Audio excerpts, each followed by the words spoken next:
오늘 우리가 살펴본 말씀, 마태복음 5장의 말씀은요, 예수님께서 산 위에 올라가서 제자들을 향해 선포하신 그 유명한 산상수훈의 핵심적인 부분입니다.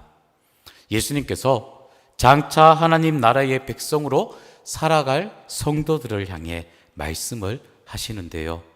너희는 세상의 소금이다. 너희는 세상의 빛이다. 라고 말씀을 하십니다. 우리가 이 말씀을 묵상할 때 가장 먼저 주목해야 할 부분이 있습니다.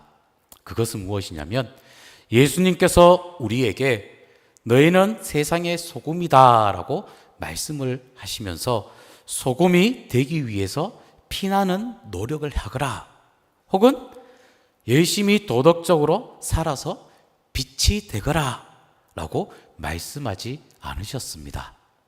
예수님께서는요, 명령형이 아니라 선언형으로 우리에게 말씀하십니다. 너희는 이미 소금이고 이미 빛이다 라는 부분을 우리가 주목해야 한다는 것이죠. 이것은 우리의 자격이나 능력이 뛰어나서가 아닙니다. 빛이신 예수 그리스도, 생명이신 예수 그리스도가 우리 안에 거하기 때문에 우리는 이미 소금이고 이미 빛이다라는 것이죠. 그리스도 예수 안에 있는 자에게는 누구나 예외 없이 세상의 소금이면서 세상의 빛이라는 그 정체성을 우리에게 부여받은 것이란 것이죠. 그렇다면 오늘을 살아가고 있는 우리들, 이 소금과 빛의 사명을 어떻게 감당하며 살아가고 있는가? 오늘 본문을 통해서 하나님께서 우리에게 맡기신 그 삶의 자리와 사명을 깊이 묵상하는 귀한 시간이 되기를 원합니다. 예수님께서 먼저 우리를 향해서 말씀하십니다. 너희는 세상의 소금이다. 이 소금에 대해서는요, 마태복음 5장, 마가복음 9장, 누가복음 14장에 말씀을 하고 있습니다. 소금은 아주 작고 보잘것없이 보이지요. 그러나 소금이 없으면요, 아무리 좋은 재료로 음식을 만든다 하더라도 맛을 낼 수가 없습니다. 제가요, 머위나무를 좋아합니다. 오늘 경로대학에서 점심 식사를 하는데 머위 볶음이 나왔습니다. 참 맛있게 먹었습니다. 저녁에도 집에 가서 저희 집사람이 머위 볶음을 해줬습니다. 맛있게 먹었습니다. 그런데 아무리 좋은 머위라 할지라도, 맛있게 볶았다 할지라도, 때깔나게 볶았다 할지라도 간이 안 되면 맛이 없습니다. 마찬가지 소금은요, 맛을 내는 역할을 한다는 것이죠. 또한 소금은요, 냉장 시설이 없던 그 고대 사회에서 생선이나 고기 같은 썩지 않도록 지켜주는 유일하게 절대적인 방부제 역할을 이 소금이 한다는 것이죠. 즉, 소금은 부패를 막고 생명을 지키는 존재라는 것입니다. 예수님께서 우리를 소금이라고 그 부르신 이유가 바로 우리가 살아가고 있는 이 세상에 소금 없이는 부패할 수밖에 없는 곳이기 때문에 우리를 이 세상의 소금이다 라고 말씀을 하고 있죠. 오늘날 세상을 한번 보십시오. 하나님을 떠난 세상은요, 거짓과 탐욕이 있고요, 미움과 분열이 있고 음란과 폭력으로 가득 차 있는 이 세상, 사람들은요, 저마다 자신의 이익을 위해 살아가고요, 하나님의 법보다는 세상의 기준과 유행을 더 중요하게 여기고 나아갑니다. 이처럼 썩어져가는 그 세상 속에서 하나님께서 바로 저와 여러분들을 소금으로 부르셨다라는 것입니다. 우리가 가정에서, 또한 직장에서, 일터에서 이런 소금의 역할을 잘 감당해야 할 것입니다.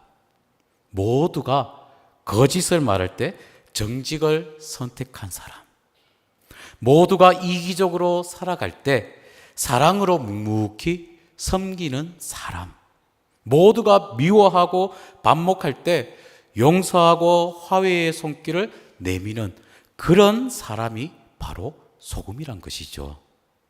소금은요, 결코 자기 자신을 드러내지 않습니다. 제가 오늘 맛있는 것을 너무 많이 먹어서 음식 얘기를 하겠습니다. 국이 있습니다. 국을 끓이는데 호박을 썰고요, 파를 썰고, 두부도 썰고, 무도 썰고 국을 끓입니다. 그런데 이런 파, 무, 두부 이러한 것들 국을 끓이면 그대로 있을까요? 아니면 없어질까요? 그대로 있습니다. 재료가 그대로 남아있죠. 그런데 소금은요, 국 속에 들어가면 소금을 찾을 수 있을까요? 요리 잘하시는 박성하 권사님, 뜨거운 국 속에 소금을 넣었다. 그 소금을 건져낼 수 있나요? 못 건지지요. 볼 수가 없습니다. 이와 마찬가지 소금은요, 국 속에 들어가면 그 형체가 다 녹아 사라집니다. 그러나 자기는 녹아 없어지지만 국 전체의 맛을 변화시키는 것이 바로 소금이란 것이지요. 참된 성도가 바로 이러한 것입니다. 자신을 자랑하거나 자신을 드러내는 것이 아니라 삶의 자리에서 묵묵히 자신을 녹여서 하나님의 나라의 향기를 나타내는 존재가 바로 우리라는 것이죠. 저를 따라해 볼까요? 나는 세상의 소금이다. 아멘이십니까? 그런데 또 중요한 말씀을 우리에게 하십니다. 예수님께서 말씀을 하시는데, 만일 그 소금이 맛을 잃으면 무엇으로 짜게 하리요? 후에는 아무 쓸데없어 밖에 버려져서 사람들에게 밟힐 뿐이다 라고 말씀을 합니다. 당시 이스라엘 팔레스타인 이 지역에서 채취하던 그 소금은요, 우리나라 소금, 바닷물을 증발시켜서 만든 그런 순수한 소금이 아니라 사해 근처에서 캐낸 광물성 암염입니다. 그 암염을 많이 쓰는데 이 암염에는요, 흙이나 석회와 같은 불순물이 많이 섞여 있습니다. 그래서 관리를 잘못하면요, 습기가 차게 되면 소금 성분이 다 빠져나가고 하얀 불순물만 남게 됩니다. 외형은 분명 하얀 그 소금인데 전혀 짠맛이 나지 않습니다. 이렇게 맛을 잃은 소금은요, 아무 쓸데가 없어서 길가에 던져지고 지나가는 사람들이 그 발로 짓밟는 신세가 된다는 것이죠. 이 말씀이 무엇이냐? 바로 믿음의 본질과 거룩함을 잃어버린 성도들의 그 위험성을 우리에게 보여주고 있는 대목입니다. 우리가 교회에서는 열심히 다니고 믿음 생활을 하고 직분도 가지고 입술로 주여 주여 외치지만 정작 삶의 현장에서는 세상 사람들과 똑같이 욕심을 부리고 똑같이 시기하고 똑같이 원망하고 살아간다면 우리는 이미 짠맛을 잃어버린 소금이라는 것이죠. 세상은요, 우리의 신앙 고백을 보기 전에 우리의 삶을 먼저 본다는 것입니다. 우리의 도덕성과 인격, 정직함, 사랑의 태도를 통해서 우리가 믿는 그 하나님을 판단한다는 것이죠. 맛을 잃은 그리스도인은요, 세상으로부터 조롱을 당하고 하나님의 영광을 가리게 된다는 것입니다. 우리가 세상 속에서 짠맛, 즉 거룩함을 유지하려면 어떻게 해야 되느냐?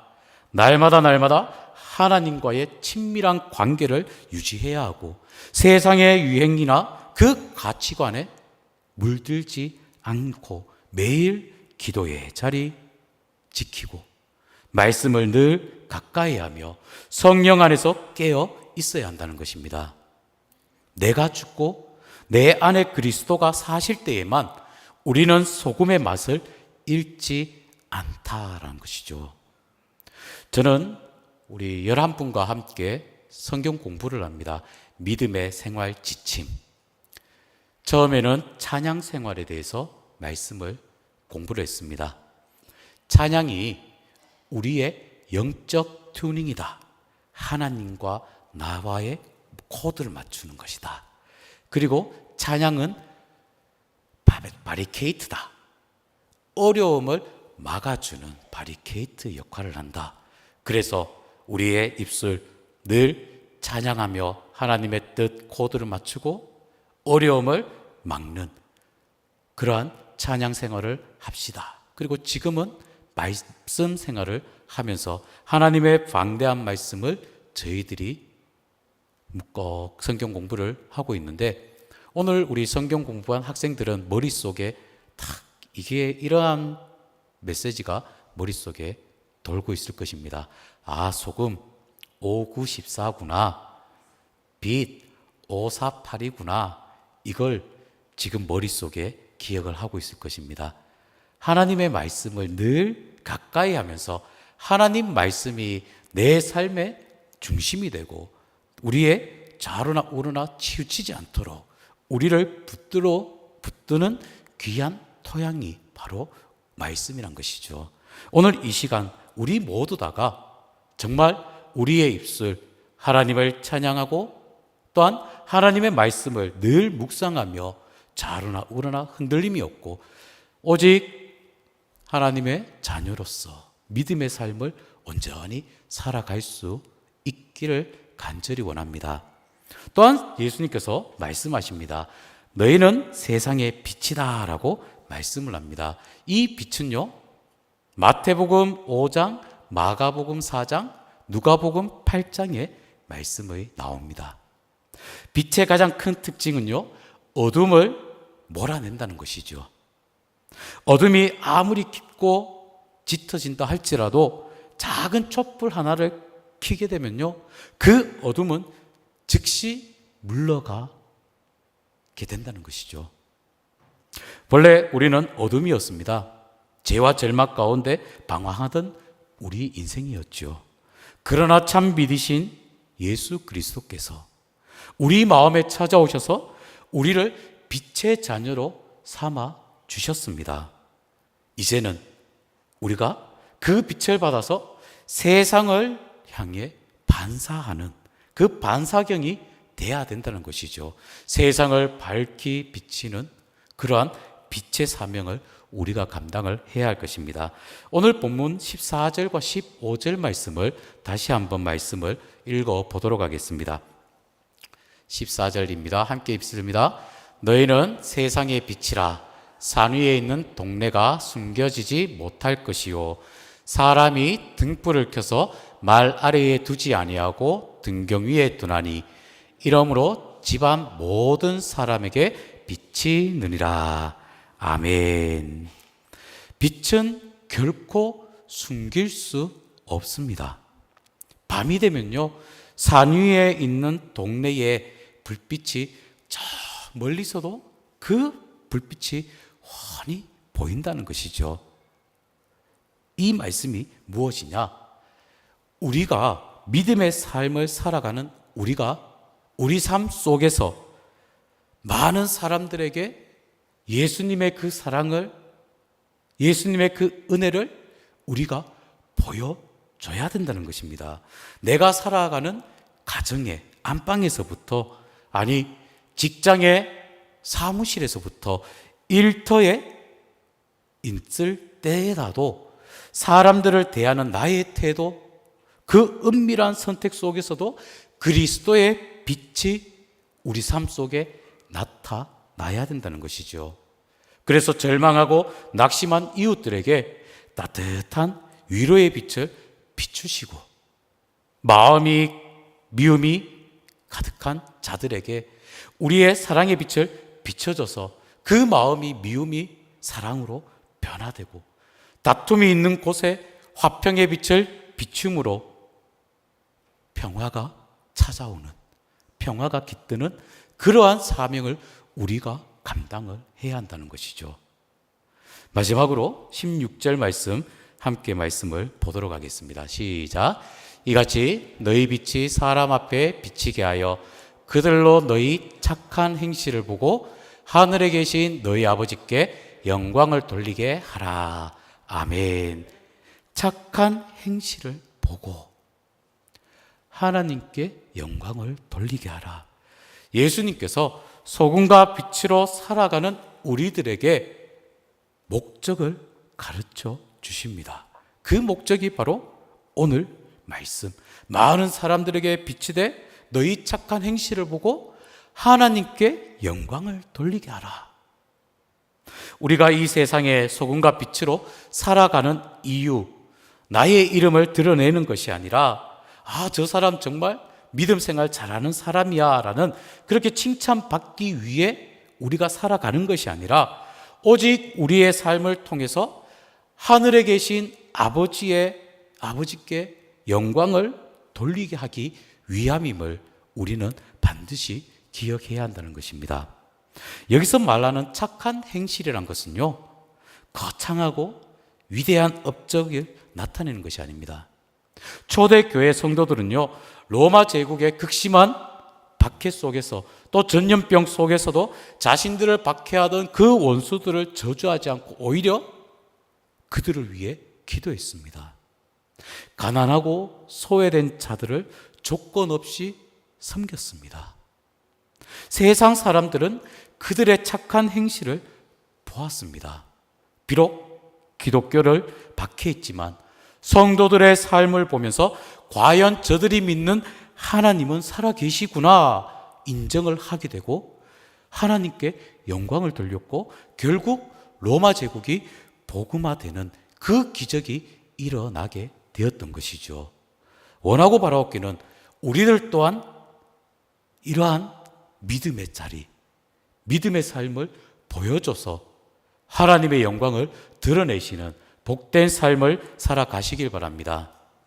교회가 세상으로부터 신뢰를 잃어버린 이 시대에 우리 성도 한 사람 한 사람이 삶의 자리에서 실천하는 그 작은 친절과 정직한 말 한마디, 손해를 감수하더라도 정의를 행하는 그 착한 행실이 어두운 세상을 밝혀주는, 하나님의 살아계심을 증거하는 그러한 쓰임받는 통로가 된다는 거 꼭 기억하시길 바랍니다.